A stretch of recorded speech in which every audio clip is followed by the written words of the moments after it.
Welcome everybody. My name is Emma Hoyle. I'm Deputy Chief Nursing Officer at Dorset County Hospital and Associate Director of Infection Prevention and Control. I'm here to share with you a nice long title. It's Using Clinical Surveillance Software to Support Effective Infection Prevention and Control for Managing COVID-19. In effect, it's a case study. It's a case study of how we use clinical surveillance in the acute care setting and beyond as well. So I'll tell our story, allow some questions at the end, but also share some other information with you as we go along. So our session's objectives today are to give you a background of the model of infection prevention and control we use at Dorset County Hospital, to share the real experience and techniques of using ICNet, which is our clinical surveillance system at the hospital, and particularly around the demands that the COVID pandemic offered us during the last 3 years. How we're going to consolidate that and move forward past the pandemic. And I'm going to do a little bit of a session about getting published, because we've all got stories to tell. And I really encourage all of you to tell your stories, whether it be through presentation, through getting published in journals, or just networking amongst each other. It's really important to share our stories because our learning is mostly from sharing the experiences of others. So where are we? We're based in Dorchester, which looks like it's in the middle of Dorset, but it's actually in the west of Dorset. It's a very rural population, and we are the acute hospital in the west. And our sister hospitals in acute setting are based in Bournemouth and Poole. And there are approximately, I'm looking at my community colleagues, about 10 or so community hospitals, yes, scattered around the rest of Dorset. And then Dorset County Hospital, where are we, who are we? We're approximately 390 beds. That really depends on the demand of the day, and as all of you who've worked in acute care will know, that flexes quite dramatically. We use as many spaces as we can when the demand is high.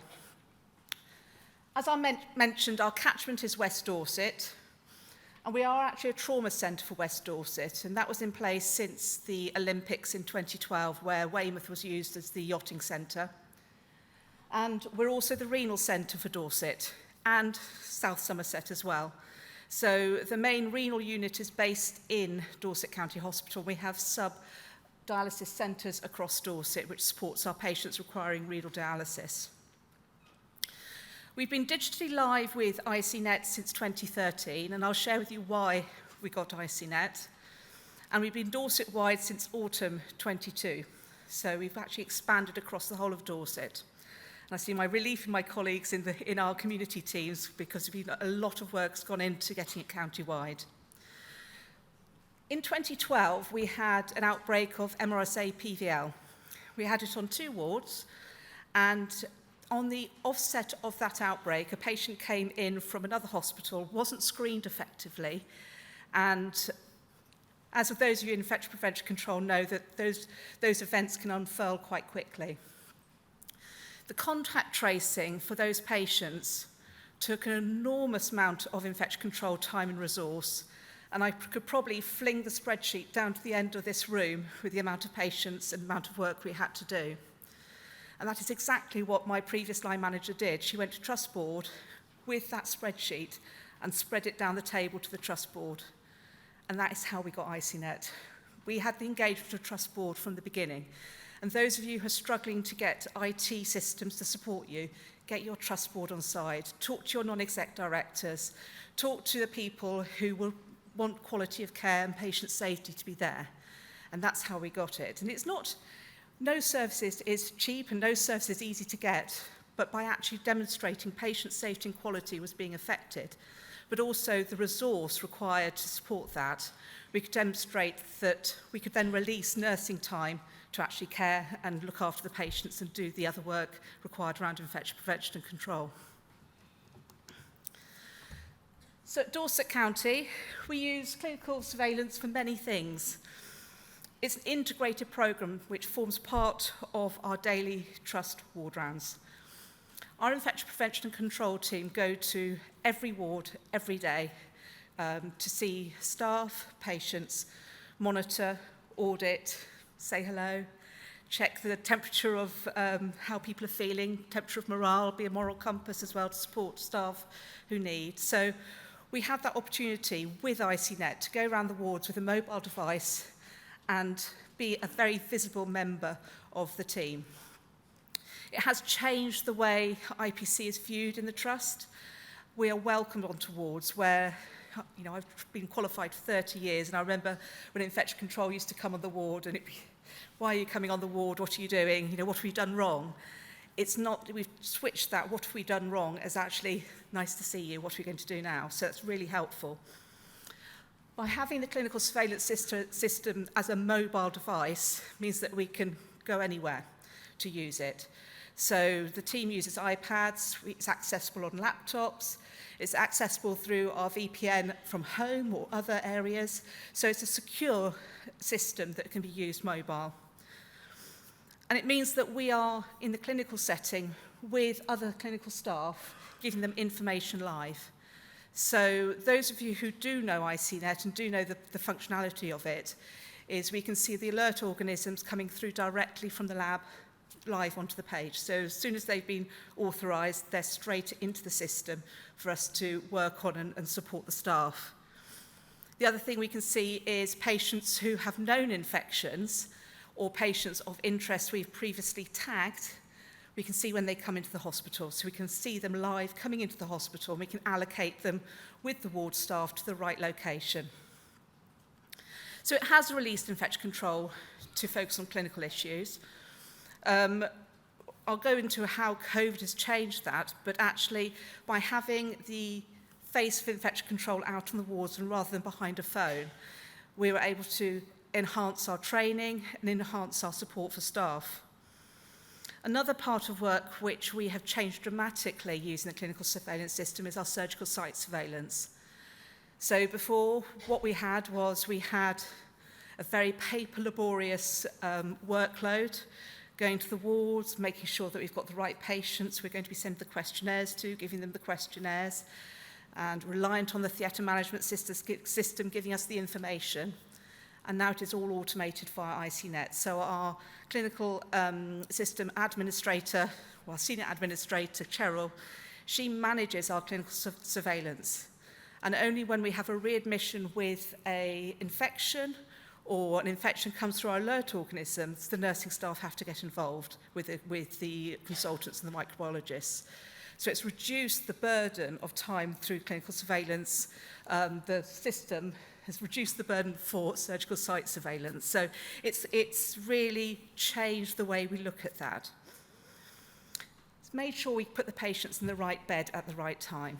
So the clinical site team use ICNet as well. Not all of them. There's times we have to work with them to make sure they're using it.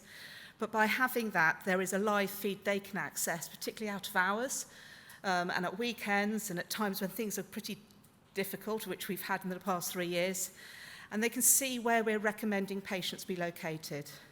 So we have a very helpful tool, which is the isolation list. So all our cubicles are monitored through ICNet. So the infection control team, when they visit the wards, they can double check who's in isolation, rag rate, put cleaning advice for the cleaning staff on the system in readiness for bed meetings, bed swaps out of hours. And by doing that, and those of you in the know that IPC do get blamed for a lot of things, we know that we're leaving sufficient isolation capacity to support the hospital when they do need that isolation capacity. It's often the beds that cause the problems, not having enough beds. So just a little chart about all the different reports we use. We've inbuilt device management into the system. We're not using it as much as we'd like to. We're moving forward with that. So we've worked with VitalPack, which is our current observation tool. And we have our devices, so all our cannulas, catheters, and long lines are actually fed directly through to ICNet. And it's audible through that trail. We just get that trust in it to do it, but we're getting there. As I've mentioned, the SSI, with communications, it is a communication tool. There are opportunities for us to communicate with our colleagues around the trust through something called tasks, but we can also now communicate through our colleagues across Dorset with tasks as well, so that's an easy way of communicating. We can remotely monitor patients, being particularly helpful during COVID, which I'll go into. Outbreak management has been key. So prior to COVID, our outbreaks were minimal. When we visited wards, you can always tell if something's going on by the smell. And the main outbreak of choice pre-COVID was noro. And we had minimal norovirus outbreaks, partially because we had the infection control nurses live on the wards, but also our contact tracing through ICNet was swift and quick. So that linked with PAS. Every so often we have a trust issue with it. We double check PAS is the same as ICNet, and PAS is only as good as the people using it. So if people haven't updated PAS, we're not going to get the updated information coming through. There are outbreak reports that can be generated from ICNet, so it gives you some nice timelines of what an outbreak looks like, and actually the detail from the report with the patients come through that as well. And pre-COVID, we were involved with the surgical site surveillance Getting It Right First Time audit. And although this was led by the medical teams, we actually set up the audit through ICNet for them to carry out, which saved them time as well. And we were able to create that for them. So pre-COVID, we were able to demonstrate the effectiveness of using digital modelling, as well as efficient staff, by keeping our low rates of healthcare-acquired infections. As we know, COVID has changed a lot of things on how we're all working, but actually having the infection control nurses visible as much as they were and are makes infection control everyone's business. As I've mentioned, outbreaks were swiftly managed and kept under control, and we kept a multidisciplinary approach to infection control. We worked very close with our microbiologists, and when we set up the system, we very quickly got the microbiologists to do shared notes. So we have shared notes with our microbiologists, which makes that communication really easy. And we know that the microbiologists, if they're questioning something, they can just double check to see if the infection control nurses have visited the ward and found that information out. But also out of hours for the microbiologists particularly, they can see what's in place. We can see what they said over a weekend, which is helpful. And it gives us consistent engagement with the Trust Board.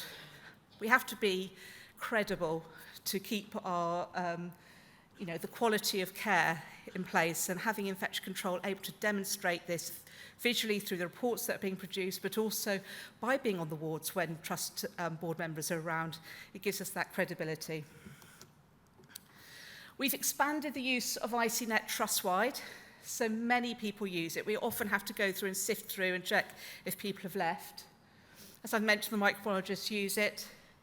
Our trauma coordinators do use it to check results and check for previous infections. Our clinical site managers, particularly for isolation lists, which seems to be the key thing they look at, but also they use it for looking at our previous notes and to refer to. Discharge team for swab results. Our pre-assessment teams we brought into the system very early on. In the west of Dorset, our GPs don't prescribe decolonisation preoperatively, where in the east of the county they do. So we actually prescribe and give the decolonisation preoperatively for patients who require it.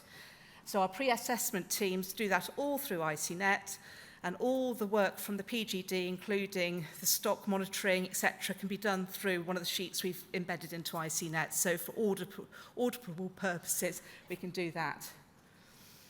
Ward sisters are invited to use ICNet. Some have been really good, and we've got actually a new group of ward sisters we're encouraging to use ICNet. Our pharmacists use ICNet, all our ward pharmacists do, and obviously our antimicrobial pharmacist uses ICNet.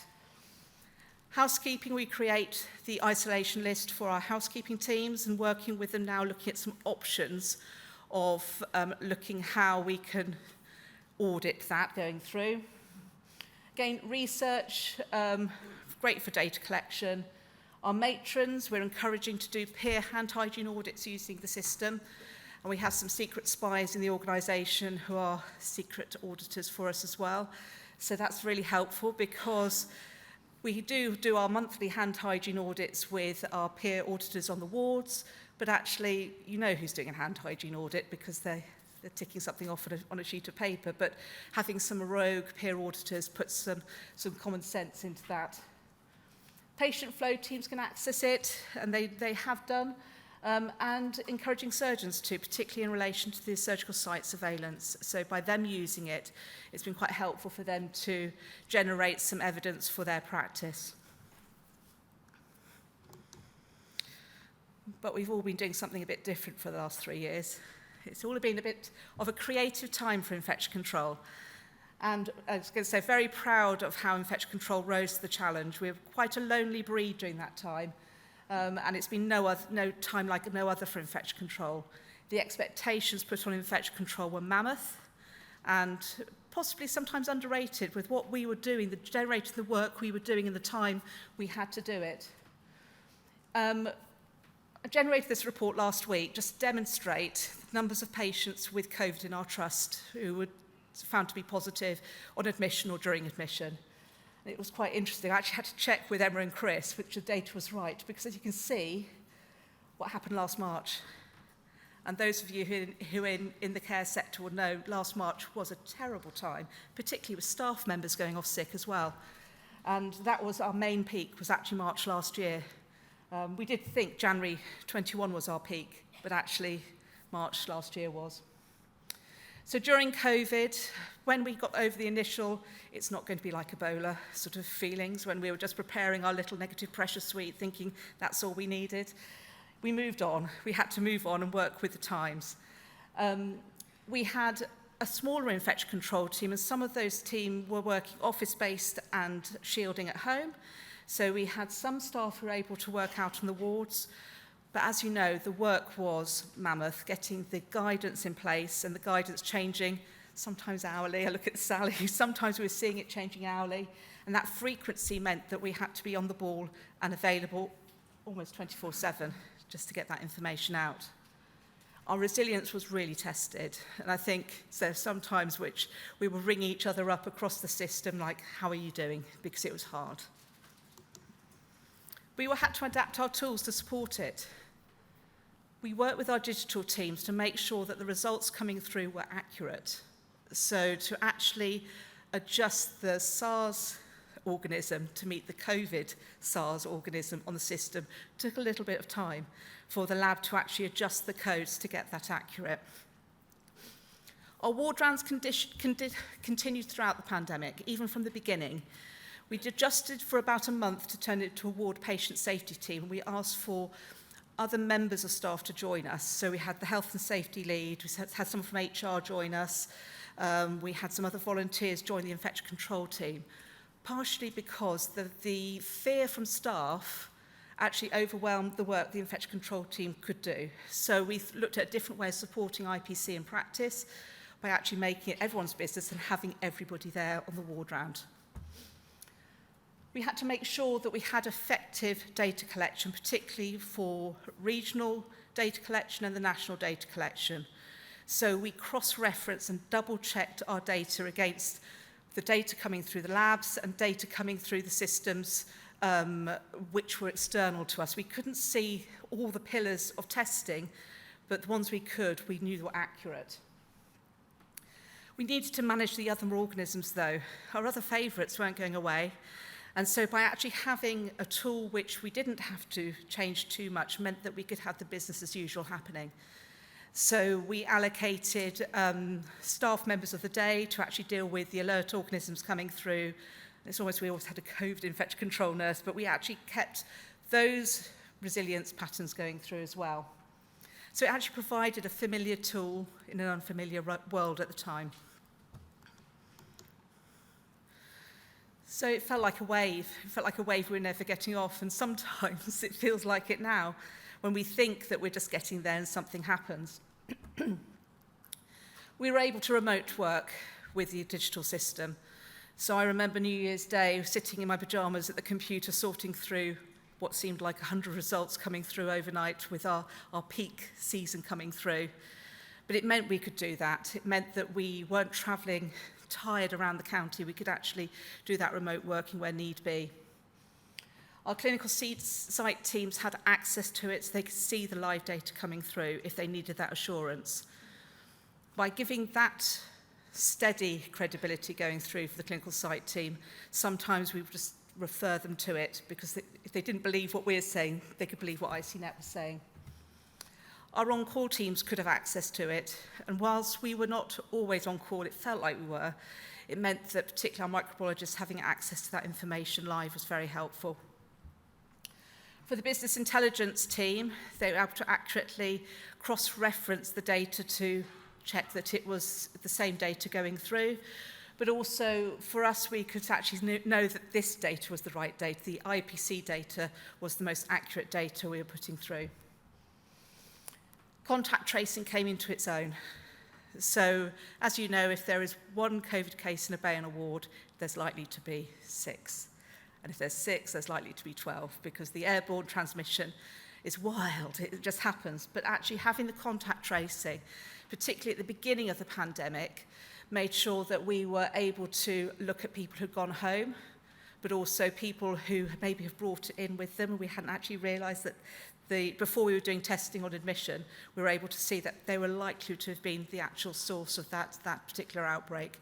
We were very lucky. We didn't have an outbreak until December 2020. That was our first outbreak.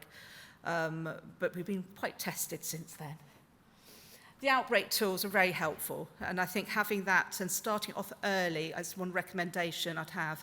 So those of you who use ICNet, if you've got the inkling that something might be an outbreak, start it off early, because you can always, not delete it, but you can always stop that monitoring, that report, but it means that you've got that basis to start off with.